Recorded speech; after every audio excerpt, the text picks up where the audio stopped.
Welcome to this session on managing disasters role of administration. I am Uma Meduri from Faculty of Public Administration, School of Social Sciences. Today in this session, we shall be discussing the various aspects of the management aspects of disasters.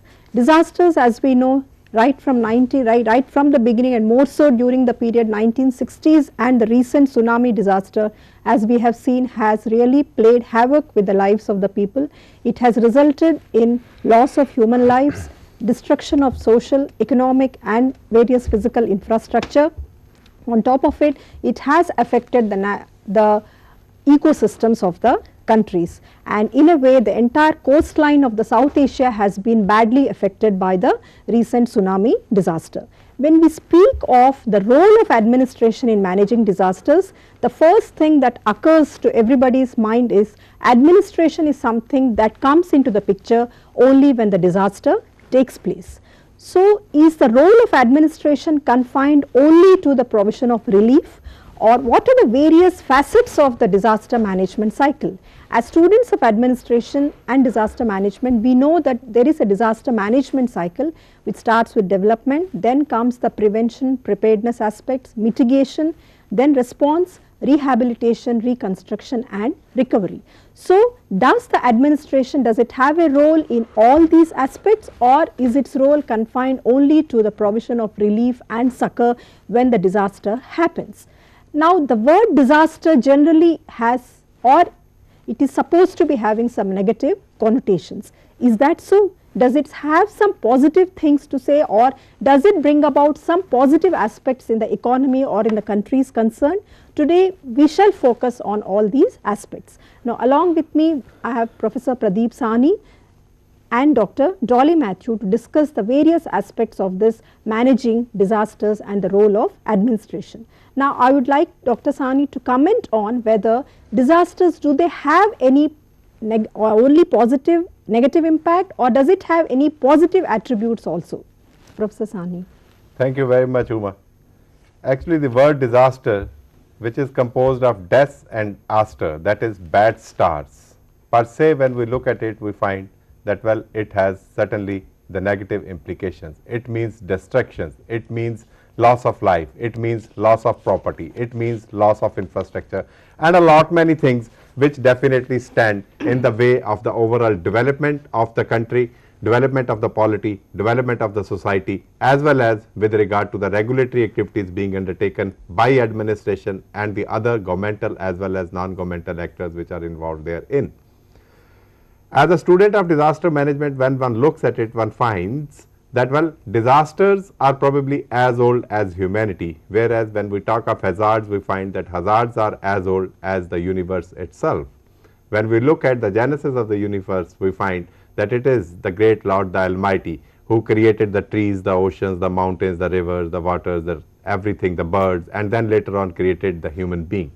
When we go by the definition of the word disaster, we find it that the disaster is the one which, when it affects, it puts to loss a greater one to the humanity, to the human beings, to the infrastructure, to the property, to number of other things which are causing upon the overall developmental as well as the regulatory affairs of the country as a whole.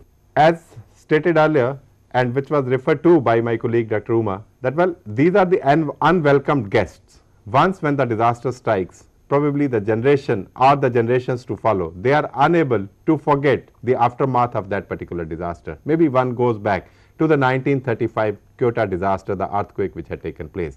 Maybe in the past, when we look back onto the annals, we find it that whether it was the 1999 Odisha super cyclone or it was the 2001 Bhuj earthquake on 26th of January, again the 26th day of December 2004, when we had seen that the tsunami has struck in a big way in almost good number of the countries of Southeast Asia and South Asia.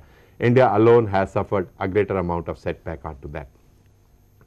Whether disaster has only the negative connotations or disaster has certain positive implications as well, this is the point which was raised by Uma. I would like to reflect upon it, and you will see it on your monitors that when we try to make an analysis of the word disaster, we find that it is DIS, ASTER, and the D per se. From negatively, when we look at it, it means damage. Damage which is being done to the human beings, damage which is being done to the hospitals, to the schools, to the railway lines, to the roads, and number of other infrastructural items or the activities which are required to be taken up. But likewise, when we look at this word, this alphabet D in the word disaster, we find that positively it is development.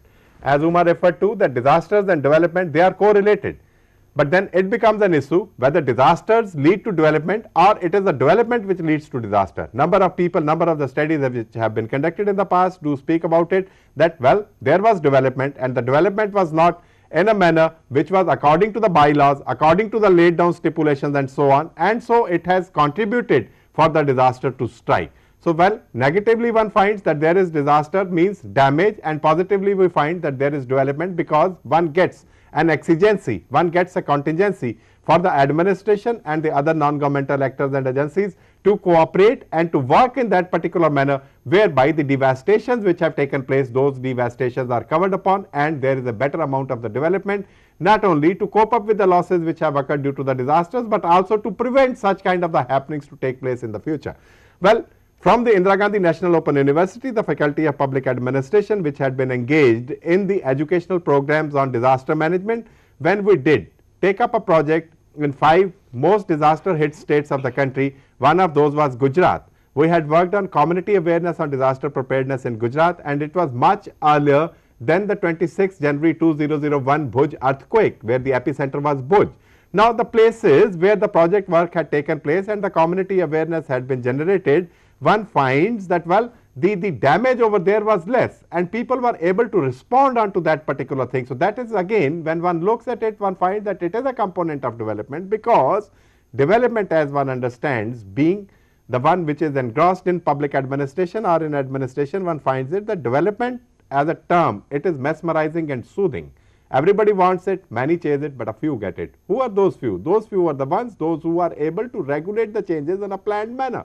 Those few are the ones, those who are able to take care, and those who take conscientious steps in the direction whereby they are in position to manage the benefits to be accrued to them to the benefit of the society and community at large. Go back onto it and look at the second alphabet which is there in the word disaster, that is I.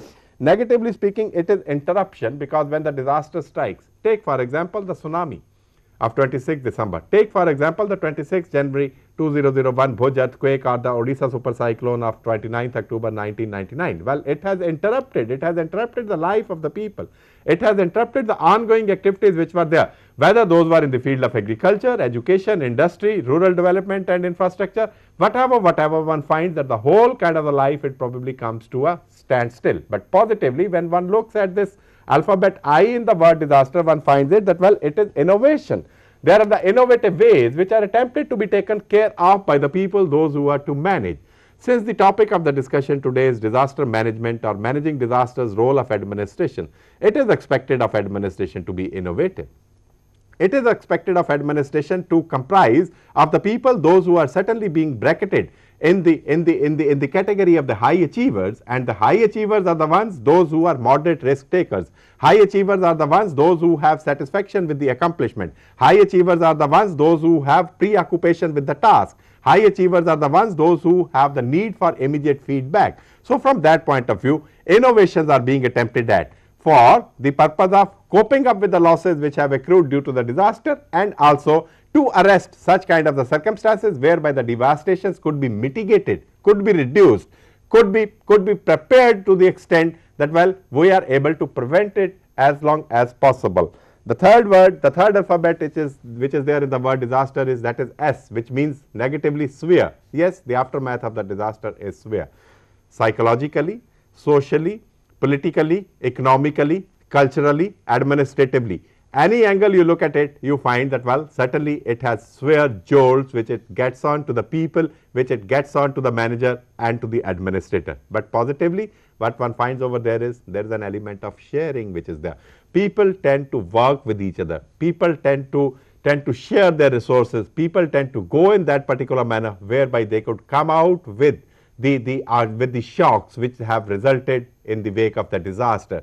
So, this approach of cooperation, this approach of sharing the resources, and number of the examples are there. Various efforts have been taken up on the different planks, like we talk of now PPP, that is people, public, private partnerships which are taking place for managing the disasters in an effective and efficient manner. The fourth alphabet is A in the word disaster. Negatively, Uma, it is antagonistic. And as all of us are aware of, that when the disaster strikes, certainly the attitude of the people per se, it becomes so pessimistic, it becomes so annoying, it becomes full of agony on the part of the people, those who get the jolts of the disaster. But positively, when one looks at it, certainly it amounts to awareness. So, A has antagonism, A has awareness, negative and positive planks respectively. Again, the word disaster, which is Scrooge.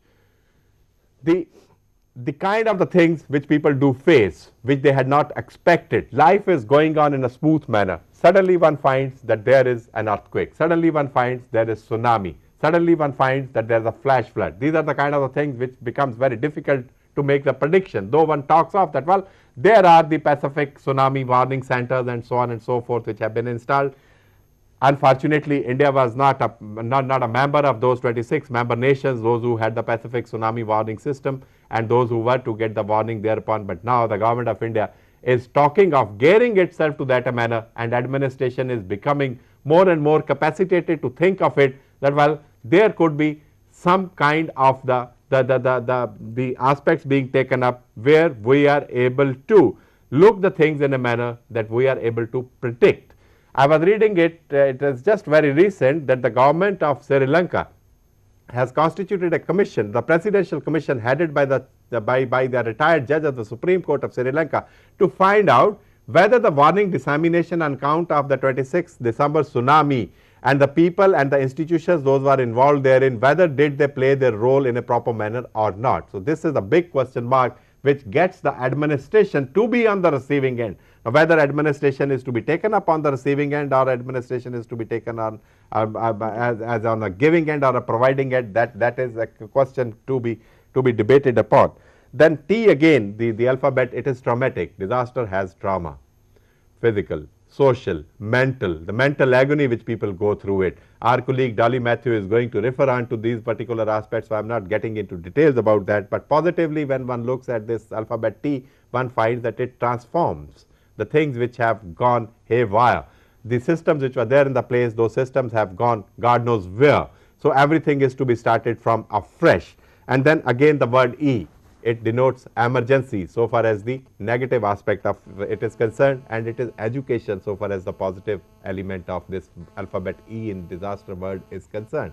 Education is required. We know it that everybody wants to have it, and the country is making the efforts for spread of education at various levels, may it be at the secondary level, may it be at the higher level, may it be at the vocational levels and so on. And now one finds that good number of the institutions are getting geared up to have the disaster management education. It is a point worth taking stock of that the conference of the governors, which was supposed to start on 8th of February and now has been postponed because of the illness of the President of India, because the conference was to be inaugurated by the Honorable President. One of the important agenda items for the governors was to discuss about the strategies for disaster management, and this speak in itself the action or the agenda of the state governments, because disaster management in India, so far as it is concerned, it is a state subject. We are aware of, being the students of public administration, that the subjects are divided into 3 lists: the union list, the state list and the concurrent list. Disaster management falls in the state list. So, obviously, it becomes the direct responsibility of the government of a state to take stock of for effective and efficient disaster management, but nevertheless, it does not absolve the government of India of its responsibility so far as the disaster management is concerned. So, there lies the role and the scope of education, and more so one finds that the ODL systems and the institutions like the Indira Gandhi National Open University at the apex of the ODL system in the country, it has probably more role in not only generating awareness, but also in inculcating the skills among us the different segments of the people, may they be in administration, may they be in the non-governmental organizations, may they be in the cooperative societies, or by and large may they be the public per se.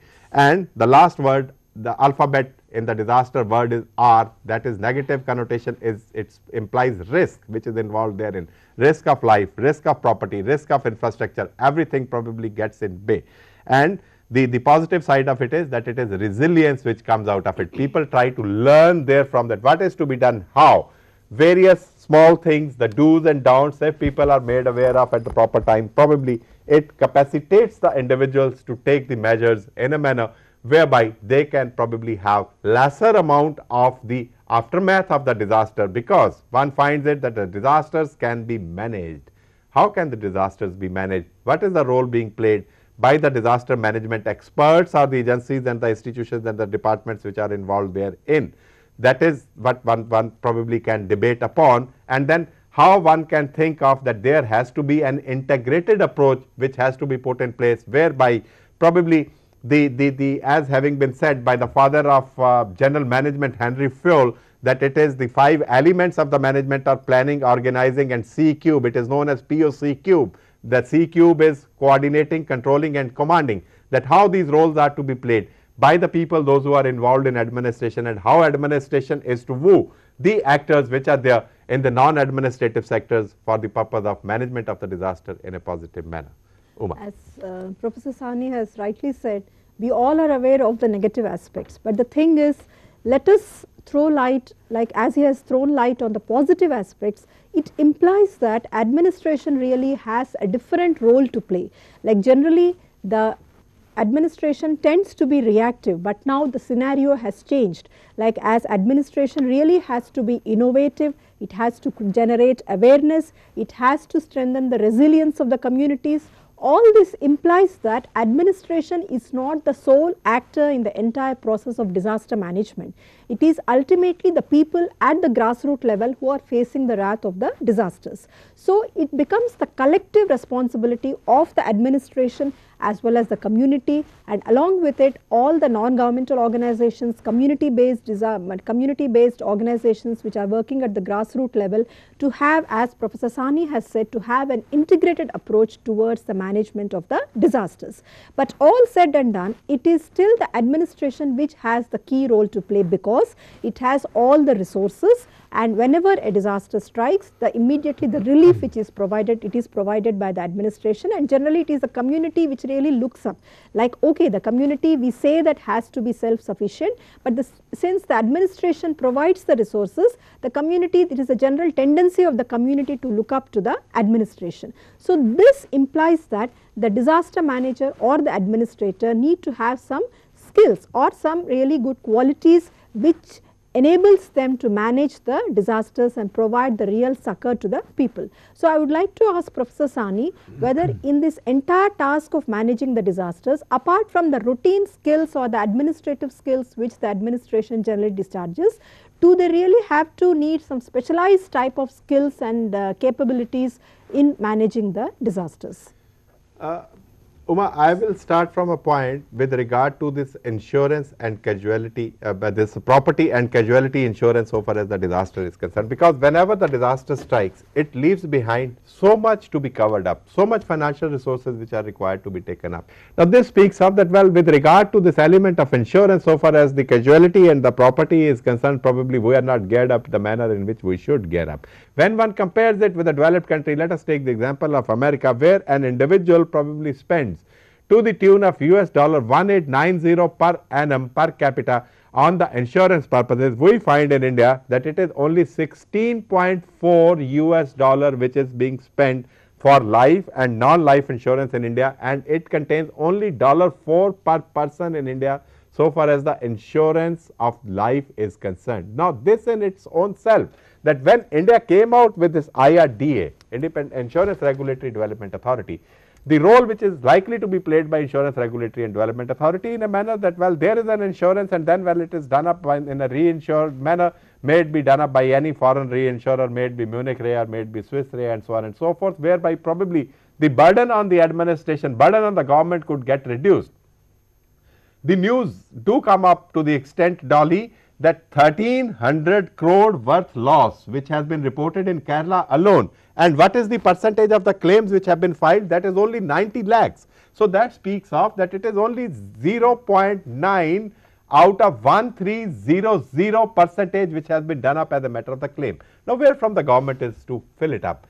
Now well, whether the government did have the records available with us to find out that who has died, how many people were there over there. Is there proper record maintenance onto it? That is one thing which probably has to be done up at the district and below district level, and more so. It is not difficult to find out that it can be in place, more so when you have the structure which is given. Starting from the Government of India right up to the micro level, when we find it is Government of India, it is state government, it is the commissionary, it is the district collectorate, it is the sub-divisional magistrate, and down below it is there, and we have the Gram Panchayat, Gram Sabhas, Gram Panchayat, Panchayat Samitis, Jila Parishad, state governments and so on. But definitely the record management, proper record management, updation and tabulation, analysis that of, and the management of the record in a manner whereby we could get the results or the proper picture emanating out of it, it is very essentially required. You had raised an aspect with regard to the specific skills which are required to be there so far as the disaster managers or administrators are concerned. Coming back to your question, I find it that when the moment we talk of disaster management and we say that it is a comprehensive ingredient, it is a comprehensive and integrated strategy rather than a piecemeal approach to come to existence only when the disaster strikes and we gear up ourselves to come out with regard to disaster response or for the purpose of distribution of relief and so on. But nevertheless, when we divide it, we say that it is pre-disaster, it is during disaster, and it is post-disaster. Now, well, when you talk of it that it is pre-disaster, one finds it that how the disaster planning could be there for effective results. Probably I would like to view it in three manners. That is a strategic planning. The strategic planning consists of preparing the organization to respond to disaster threats in locations that are not specified and not immediately threatened. So, there is a strategic planning which is being put into place for the purpose whereby one could probably do the things whenever such kind of the event strikes. Second is the contingency planning, which is the site specific and recognizes that a disaster could occur at any time. Did we virtually take stock of it that India would be affected by tsunami? Probably no is the answer to that, and probably that was the sense of complacency, if one could say it, which probably did not permit the Government of India to take some kind of the steps for the purpose of warning to be generated or to be obtained so far as the tsunami as a disaster striking Indian coast was concerned. And the third to that extent is that is the forward planning, which occurs when a disaster is imminent and some details regarding the threat are known to the crisis manager. So, there is a crisis situation, how it is to be managed. When you talk of it during the pre-disaster phase, we say that well, there has to be disaster preparedness, there has to be disaster planning, there has to be disaster mitigation. And the moment you talk of mitigation, we say that it is non-structural mitigation and the structural measures for the mitigation which have to be taken into consideration. Again, onto that we say that there has to be the conscientious and continuous efforts which have to be made so far as the generation and sustenance of the community awareness on disaster preparedness is concerned. So, all these efforts probably need to be in place, and question which comes up over there is that can administration do it single-handedly, or if we view it in the sense that well, why administration should not open up the avenues for having a better kind of cohesiveness and cooperation with other agencies for performing the task of the administration with regard to management of the disaster in an effective manner. Same is true so far as the disaster response or during disaster activities of the administrative steps or the measures which are required to be taken, whether it is search, whether it is rescue, whether it is relief operation, whether it is distribution of food, fodder, whether it is arrangement for the shelter, whether it is provision of the water, the hygienic conditions to be maintained, clearance of the debris, disposal of the dead bodies, disposal of the animal, those who have died during the disaster, filing of the claims and so on. All the gamut of the activities which need to be taken up. Is administration geared up? Does administration has that kind of the manpower and the resources available with it to exclusively devote itself to that particular thing, or it will come into being only when the situation of contingency does arise? Yes, it will come into being at that point alone. But nevertheless, there has to be a preparedness, there has to be a planning, there has to be a mechanism which should be sorted out very clearly. And then the third stage which comes up over there is that is rehabilitation, that is recovery, that is reconstruction, and more so in the rehabilitation other than the economic, social rehabilitation, probably there is this the human lives rehabilitation per se which is required, the trauma which are there, this post traumatic syndromes which do crop up, and that affects probably the victims and the families of the victims in a very glaring manner, and it becomes very difficult for the victims and the families of the associated to forget about that particular aspect. So, well, of course, there are the roles being to be played by psychologists, role being played by the health officials, role being played by the para health medicos, and so on and so forth in that particular manner. Yes, as Professor Sahni has rightly said, like the administration and other agencies have varied roles to play during pre-disaster, during disaster and post-disaster scenario. As we have seen in the case of recent tsunami disaster also, like now the phase which all countries which have been affected by the tsunami is entering into this post-disaster scenario, especially the rehabilitation aspects. Now, what is this term rehabilitation? Generally, the term rehabilitation, when it occurs to a common citizen, it implies building of houses, retrofitting, or providing some sort of cash payments and things like that. But rehabilitation is very comprehensive in nature. It has the social and psychological aspects also which need to be taken cognizance of. Now, I request Dr. Dolly Matthew to throw light on this entire concept of rehabilitation. Thank you, Uma. I will continue with what Professor Sahni in fact was saying, that it has to be a comprehensive effort, an integrated approach, and a number of experts along with administration have to go on, have to put in the effort for the entire aspects of disaster, including rehabilitation. We will take rehabilitation along with relief, because after relief only the rehabilitation follows. There are certain things which the administration have to keep in mind before putting in the short term rehabilitation or the long term rehabilitation efforts. Certain principles of rehabilitation are that whenever the rehabilitation tasks have to be taken, it has to focus on that area, that is the area development, area specificities have to be taken into consideration, and a lot of time and careful planning has to be put in whenever we in fact plan about rehabilitation, whether it is short term or it is long term. It has to be accompanied by professional expertise. Administration along with ecologists, scientists, engineers, medical and health personnel, geologists, all have to put together their efforts whenever rehabilitation efforts are being planned for whatever the disaster.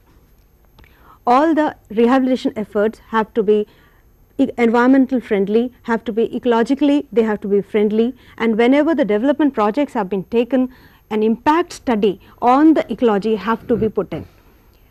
Better quality of life.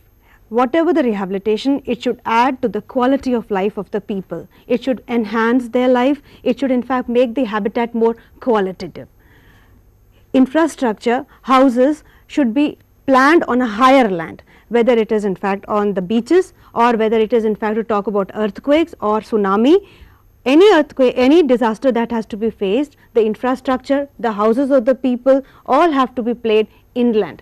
They have to be not in fact on the beaches or on which are unsafer zones. So, whenever we plan about infrastructure or any housing sites for the people, it has to be on safer zones.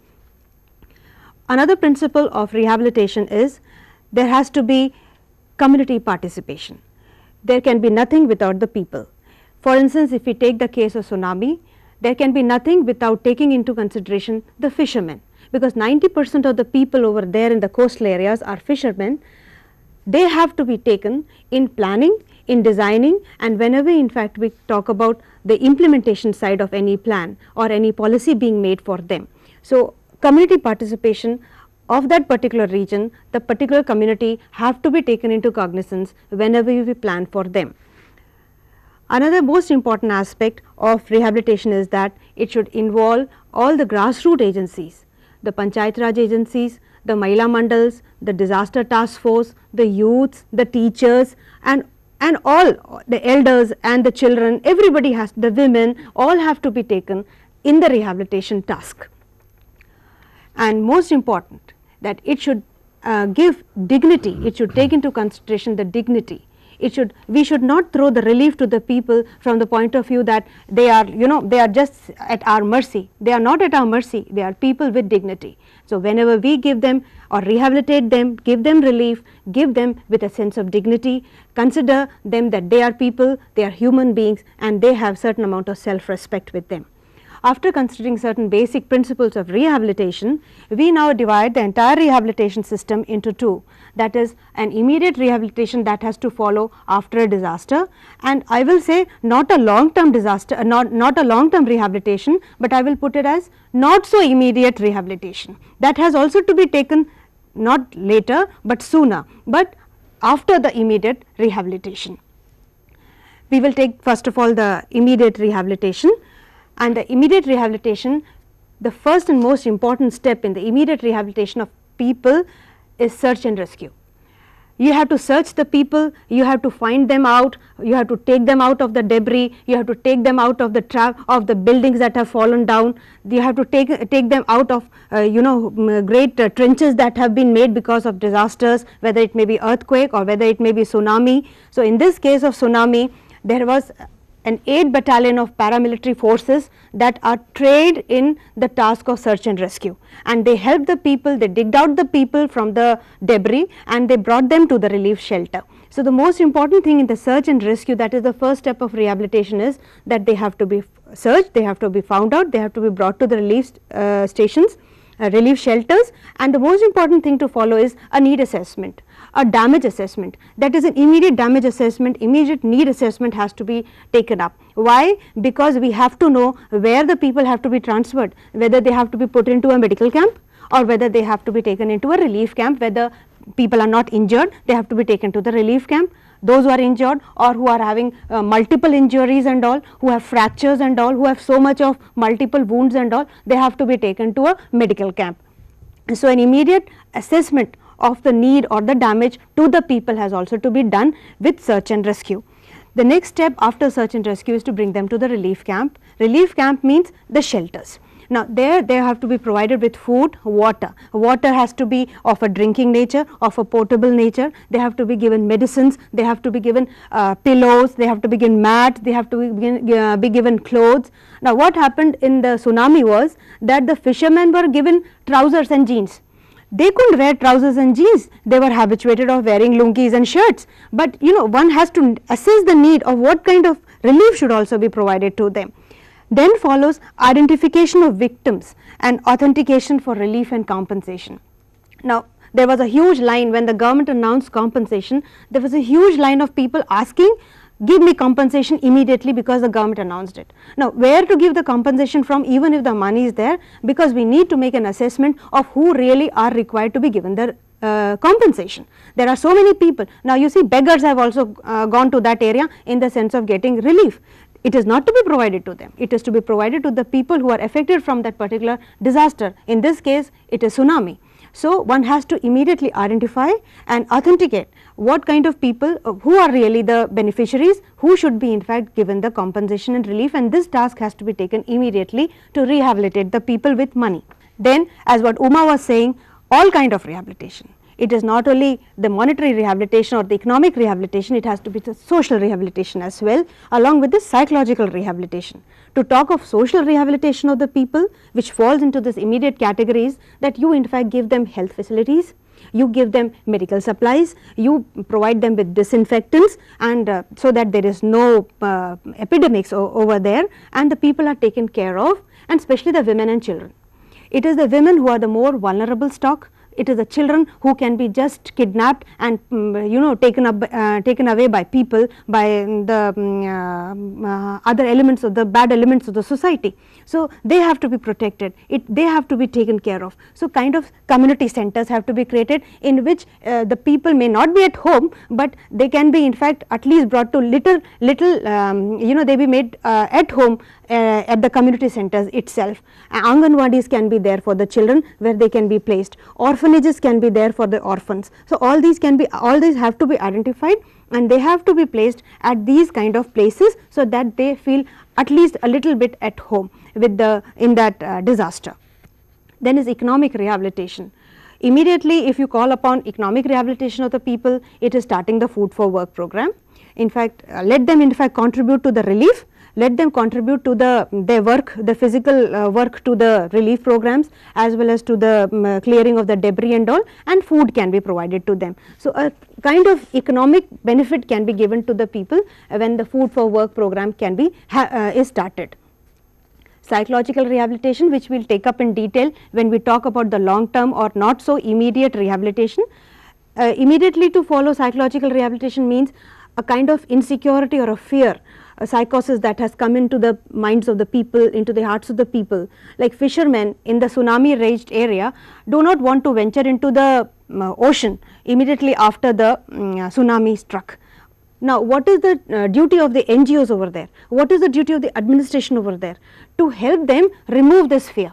And it will be better if we have people who are trained in their own area, who are of their area, who know their language, who can in fact provide some kind of counseling to such people, to the fishermen, to the women, to the children, so that they are able to overcome this shock, they are able to overcome this panic, and they are able to overcome this insecure feeling which has been brought about by the tsunami.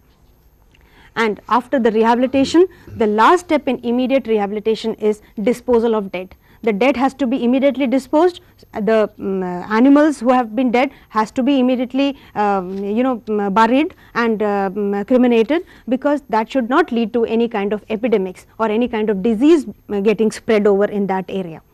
Now, this was in fact what we spoke about, the short term or immediate rehabilitation. But now what follows is, after a 6 months time or after a 6 month span comes in not so immediate kind of rehabilitation, but that has also to be taken up, because that will prevent all kind of future mortalities and morbidities that will in fact happen. In not so immediate, but that has to be taken up soon, the first and most important rehabilitation step is damage and need assessment. How many people have been dead? How many people have been affected? What was the affected coastal line? How many kilometers of the coastal line was affected of our country after the tsunami?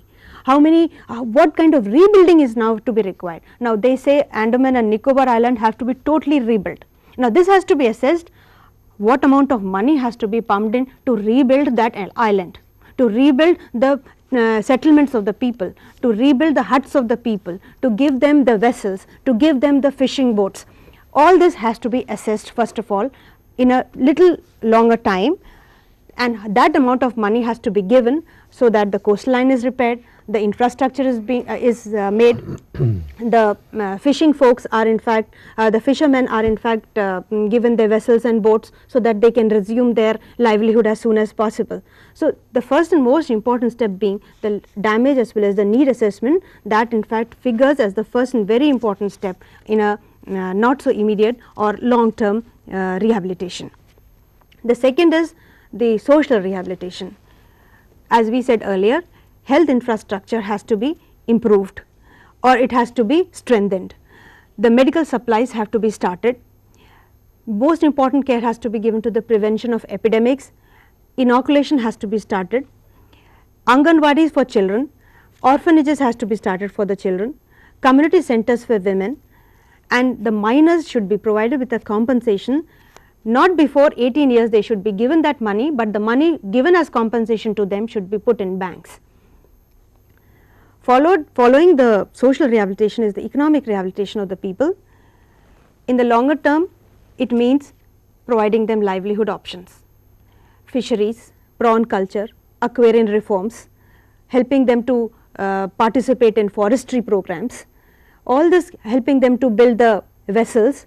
All these are in fact different livelihood options that can be provided to the people. So, at one time if there is a problem with one livelihood or one job of theirs, then they can take up another job in that period, in that lull period, so that they in fact are able to cope up with their they are able to get the means of livelihood and fend for themselves. Another step in the economic rehabilitation is reconstruction of harbours and fish landing places, providing them education and vocational training so that they are able to in fact get new kind of new means of livelihood. We also talk about psychological rehabilitation.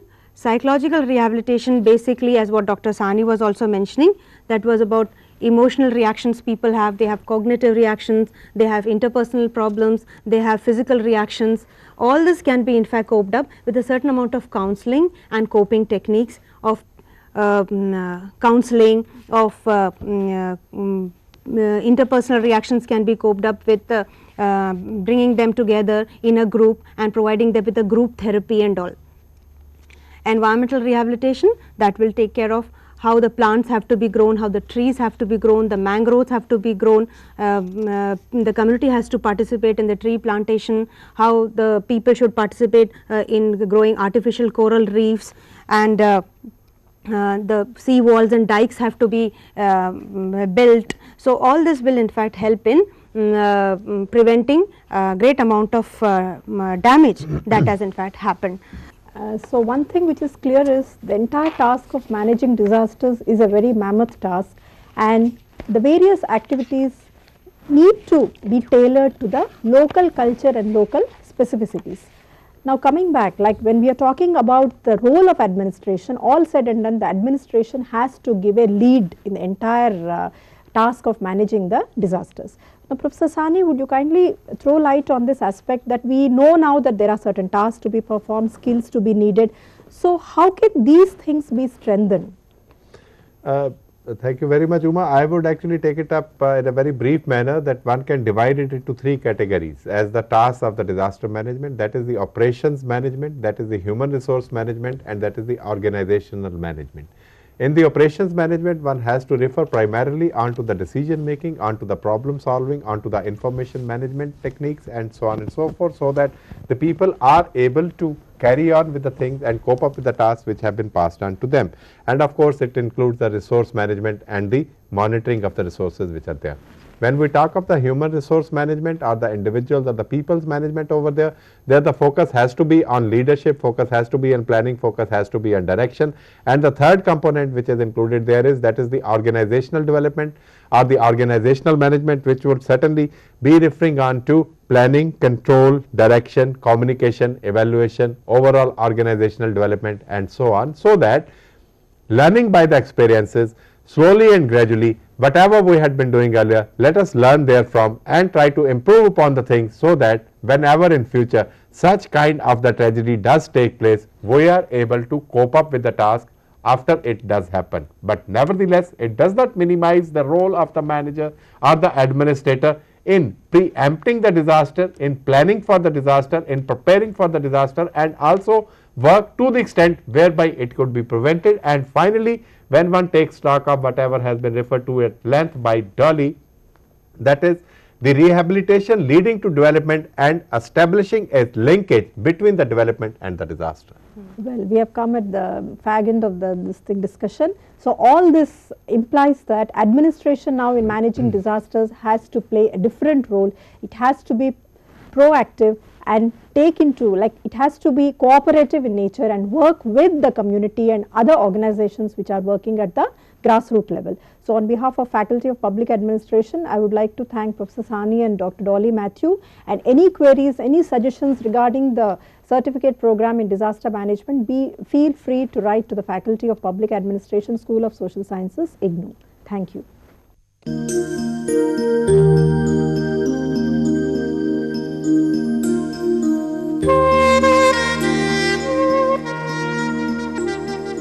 Thank you.